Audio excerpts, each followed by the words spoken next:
नमस्कार मित्रांनो, मी संतोष शिंदे बजेट प्रवासीच्या नवीन प्रवासात तुमचं पुन्हा एकदा स्वागत करतो। तर मित्रांनो, आज आपण आलो आहे प्राचीन कोकण बघायला, म्हणजे कोकणी संस्कृती, येथील रूढी परंपरा व 12 बलुतेदार ही पद्धत काय होती याबद्दलची आपण माहिती थोडक्यात ह्या व्हिडिओतून घेणार आहोत। तर चला मित्रांनो, आपण आपल्या प्रवासाला सुरुवात करूया। तर मित्रांनो, आता आपण रत्नागिरीमध्ये गणपतीपुळे येथे आहोत। येथे प्राचीन कोकण ही संकल्पना राबवण्यात येते, ज्याद्वारे आपल्याला कोकणी पद्धतीची व येथील लोकांचं जनजीवन कसं होतं त्याबद्दल माहिती दिली जाते व हे तिकीट दर 50 रुपये आहे। मी व्हिडिओग्राफी करत असल्याकारणाने 50 रुपये अतिरिक्तचे फोटोग्राफीचे पण घेतलेले आहेत।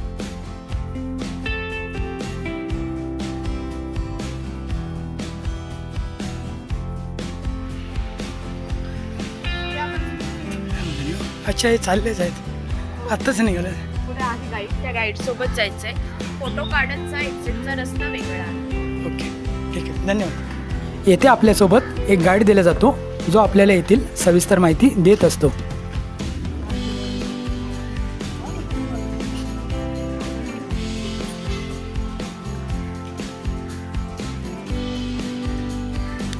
चला, 90,000 वर्ष पुराणी गुफेचा व्या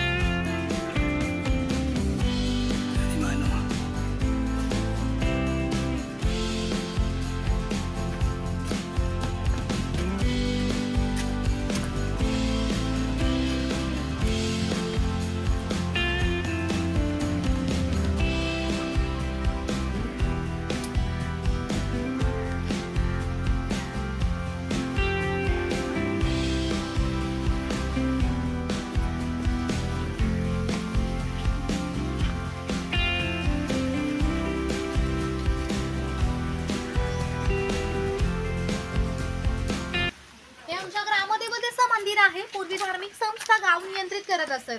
गावातील सगळे लोक इथे एकत्र येत असत। जर गावातील 2 व्यक्तींची भांडणे झाली तर सगळा गाव एकत्र येऊन गाव प्रमुख न्यायदान करीत असे। आणखीन एक महत्त्वाचं वैशिष्ट्य म्हणजे जगभरात अशी प्रथा आहे की प्रत्येक जाती धर्माचे लोक आपापल्या देवाकडे जातात व देवाचं दर्शन घेतात। तसंच आपण कोकणी माणसं सुद्धा वर्षभर तेवढं जाऊन देवाचं दर्शन घेतो। पण जेव्हा शिमग्याचा सण येतो तेव्हा हाच देव पालखीमध्ये बसून प्रत्येकाच्या घरोघरी नेला जातो। म्हणजे कोकणी माणूस आणि देव यांचं नातं इतक्या जवळच आहे की आमचं त्याच्याकडे येणं जाणं असतं। तसंच या देवीचे नाव आहे वाघजाई। हे नाव मी जाणीवपूर्वकच ठेवले। असं म्हणतात की ज्या निसर्गात वाघ आहे तो निसर्ग समृद्ध असतो। 500 वर्षांपूर्वीचा निसर्ग सुद्धा असाच समृद्ध होता। तर आमच्या भावविश्वामध्ये देवत्वाचं स्थान आहे। आपण कोकणी माणसं वडपिंपळ स्थापनाची पूजा करतो, म्हणजेच आपण निसर्ग पूजक माणसे आहोत। म्हणून या देवीचं नाव सुद्धा निसर्गाशी संबंधित असंच ठेवलंय वाघजाई।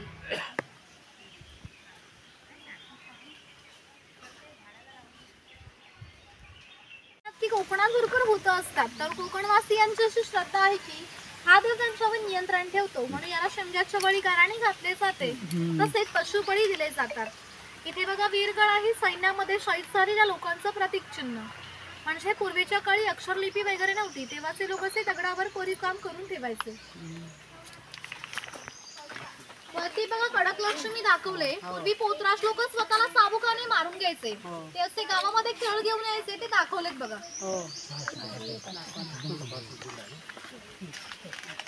लागून जाते तरी लोक एवढी छोटी उडी घेऊन समुद्रामध्ये 8-10 तास मासेमारी करतात। कधी कधी समुद्राच्या उसळणाऱ्या लाटा या त्यांच्या उडीपेक्षा मोठ्या असतात, तरी लोक आपली उडी कुशलतेने वल्लवतात व पहाटेच्या वेळी घरी येतात।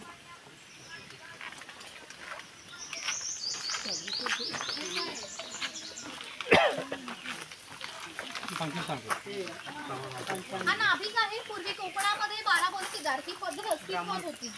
नाभिक, सुतार, कासार, चर्मकार हे प्रत्येकाच्या घरोघर जाऊन सेवा पुरवीत असत। त्या बदल्यात त्यांना पैसे नव्हे तर केवळ धान्य मिळत असे। म्हणजे एका कुटुंबातील पुरुषाच्या घरी जाऊन केस व दाढी करण्यासाठी वर्षभराची जार पाहिली, म्हणजे आता 8 किलो धान्य मिळत असे। एवढ्या अल्प मोबदल्यात ही लोक समाजाची सेवा करीत असत। आणि आमच्या नाभिकाविषयी आणखी थोडं मजेशीर वर्णन आमच्या लोकसाहित्यामध्ये आढळतं।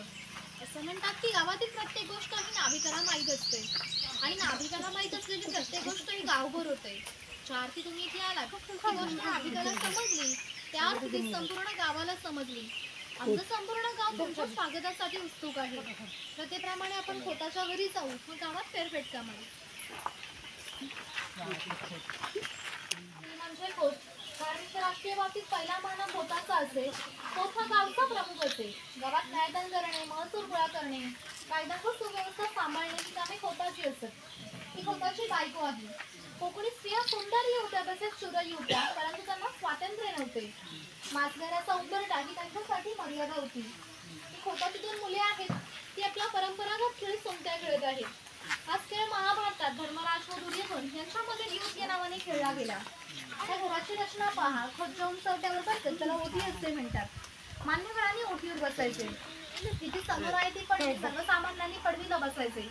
तर खोताच्या डाव्या साईडला आहे स्वयंपाकघर, तर खोताच्या उजव्या साईडला आहे देवघर आणि खोताच्या मागच्या साईडला आहे मासघर म्हणजे पूर्वीची बेडरूम. घरासमोर अंगण आहे, अंगणात तुळस आहे. अंगणी कोकणी घराचं वैशिष्ट्य आहे. तुम्हाला कोकणातील एकही घर असं दिसणार नाही की ज्यापुढे अंगण नाही आणि तुळसही नाही. त्या बाजूला आणखी त्यांचे प्रकार दाखवले. सुपारी पुढे सारखे ते बघू शकता. हा शेतकरी आहे याचं गवताचं घर आणि याच्या पुढे कपड्यांवर जाऊ नका. त्याचं पूर्वी जसं घर होतं तसंच घर आम्ही ते उभारलं आहे. तिची पेटलेली चूल दिसते, तिला कोकणी भाषेमध्ये पिरचा असे म्हणतात. ती सतत पेटती ठेवली जायची कारण घरामध्ये पूर्वी लायटर किंवा माचीस नव्हती. शेतकऱ्याच्या बायकोला जेव्हा स्वयंपाक करायचा असे तेव्हा ती चुलीची कोणती निखारे घेऊन स्वयंपाकघरातील चूल पेटवीत असे. म्हणजे सर्व कामे हा कुंभार करीत असे. हे जे सफेद रंगाचं मडकं आहे ते माडी काढायचं मडकं आहे. कोकणामध्ये नारळाची झाडं मोठ्या प्रमाणात असतात. त्यांना नारळ येण्याआधी पोळ येते, तिला आडवा काप दिला जातो व बाजूने विशिष्ट प्रकारचा झाडपाला लावला जातो. तो झाडपाला आतील माडी शोषून घेतो व ही थेंबथेंब करणारी माडी ही मडकी वरचेवर लावून त्यामध्ये साठवली जाते. काळाच्या ओघात 12 बलुतेदारांचे व्यवसाय नष्ट झाले, परंतु माडी काढायचा व्यवसाय अजूनही व्यवस्थित सुरू आहे. महत्वाचा घटक होता गावातील स्त्रियांना लागणारे दागिने तसेच देवदेवतांना लागणारे दागिने बनवून देण्याचे काम हा सोनार करीत असे. त्याच्या अप्रतिम कलाकुसरीमुळे याच्या दागिन्यांना जगभर मागणी होती. नवरात्र, शिमगा व अंधेबळी ग्रामदेवतेला दागिने घालण्याचा मान हा सोनाराचा असे.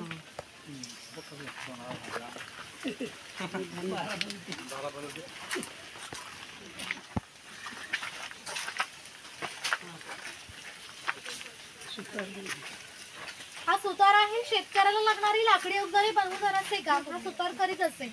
हा सावंतवाडीचा सुतार आहे. सावंतवाडीतील लोकांचे लाकडावरील कोरीव काम हे आजही जगप्रसिद्ध आहे. त्यांच्या काही हस्तकौशल्याच्या वस्तू तुम्हाला आमच्या हस्तकला विक्री केंद्रामध्ये पाहायला मिळतील.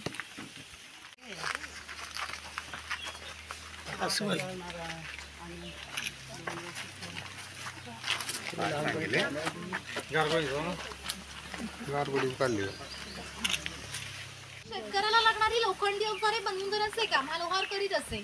आणि याचे वैशिष्ट्य म्हणजे काहीशे वर्षांपूर्वीच्या जुन्या तलवारी व ढाली मराठा खोत यांच्याकडे आहेत. त्यांना अजूनही गंज आलेली नाही. त्यांची दर दसऱ्याला पूजा केली जाते. स्वयंपाकघर आहे. पूर्वी घरामध्ये दगड मातीच्या वस्तू असतात. ते जातणीसारखं दिसते ज्याला घिरट म्हणतात.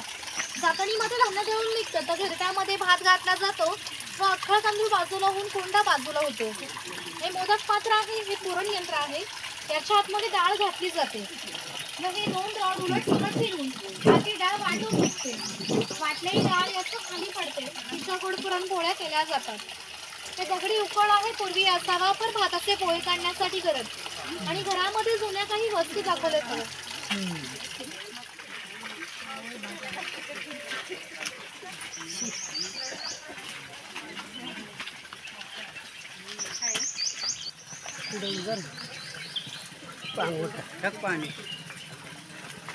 त्यामध्ये नंतर पाणवठा असं एकमेव ठिकाण आहे की ज्या ठिकाणी सगळा गाव इथे एकत्र येत होता. गावातील स्त्रिया पाणी भरण्यासाठीच होत्या.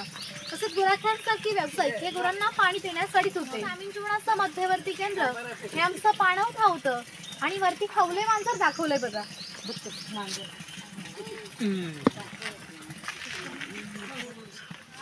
हा चर्मकार आहे. चामड्याच्या वस्तू बनवून देण्याचे काम हा चर्मकार करीत असे. आणि याच्या जोडीला आणखी एक प्रसंग सांगतो की जो 500 वर्षापूर्वी घडला. इथून 80 किलोमीटर अंतरावर मार्लेश्वर नावाचं एक देवस्थान आहे. त्या ठिकाणी पर्वतात एक मोठी गुहा आहे. त्या गुहेमध्ये शंकराची पिंडी आहे. आणखीन एक महत्वाचं वैशिष्ट्य म्हणजे त्या गुहेमध्ये अजूनही जिवंत साप आहे. पूर्वी मार्लेश्वर ते एका गावामध्ये राहत होते. त्या गावातील लोक वाईट मार्गाने वागू लागले. त्यामुळे शंकराचे पावित्र्य हे कमी होऊ लागले. हे शंकराला मान्य होणे शक्य नव्हते. म्हणून त्याने गाव सोडून जाण्याचा निर्णय घेतला व मकर संक्रांतीच्या आदल्या रात्री शंकर गावाबाहेर पडला. गावाबाहेर या चर्मकाराचे घर होते. चर्मकार घर इस्लितीवान पण श्रद्धाळू होता. शंकराने कोणत्याही जातीपातीचा विचार न करता चर्मकाराला मशाल दाखवण्याची विनंती केली व चर्मकाराने सुद्धा अतिथी देवभव समजून मशाल दाखवण्यास सुरुवात केली.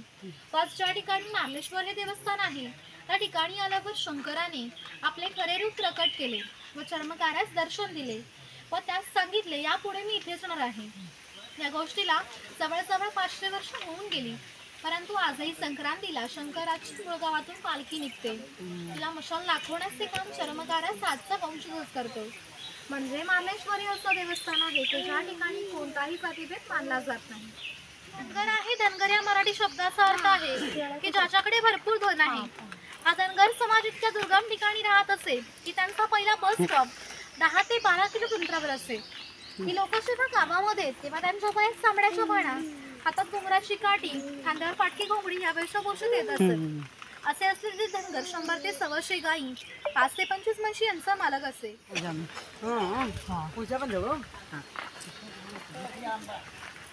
खैराचं झाड आहे. त्याच्या आतील लाल रंगाच्या खोडापासून काठ तयार केला जातो. तो पाण्यामध्ये खतात माती काठ ही वेगवेगळी आहे झाडाच्या आतल्या खोडापासून.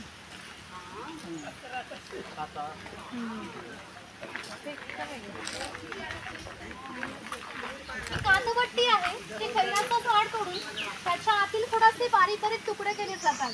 हे बारीक बारीक तुकडे या पहिल्या 4 महिन्यांमध्ये पाण्यासोबत उकळवले जातात.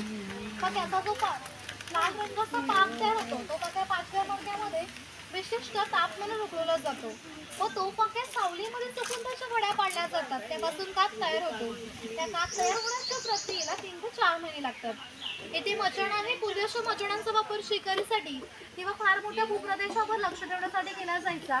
तुम्ही जर जाणार असाल तर स्वतःच्या जबाबदारीने जाऊ शकता. इकडे फोटो काढणार असाल तर काढू शकता.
मित्रांनो, इथे भारतातील जास्तीत जास्त प्रकारच्या शंखांचं प्रदर्शन मांडण्यात आलेलं आहे. तरी इथे व्हिडिओग्राफीस बंदी असल्याकारणास्तव मी तुम्हाला आतील व्ह्यू दाखवू शकत नाही. परंतु तुम्ही इथे आल्यास येथे अवश्य भेट द्या.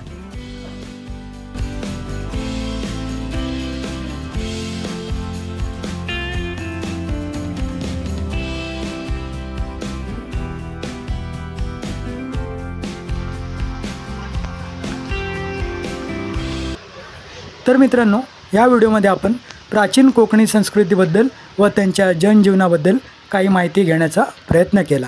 तर तुम्ही गणपतीपुळे येथे आलात तर प्राचीन कोकणला अवश्य भेट द्या व येथील जनजीवनाबद्दल माहिती घ्या. व हा व्हिडिओ आवडला असल्यास लाईक, शेअर, सबस्क्राईब नक्की करा व आपल्या काही सूचना असल्यास कमेंट बॉक्समध्ये कळवा. तर ह्या व्हिडिओला आपण इथेच थांबूया. तुमची रजा घेतो. धन्यवाद.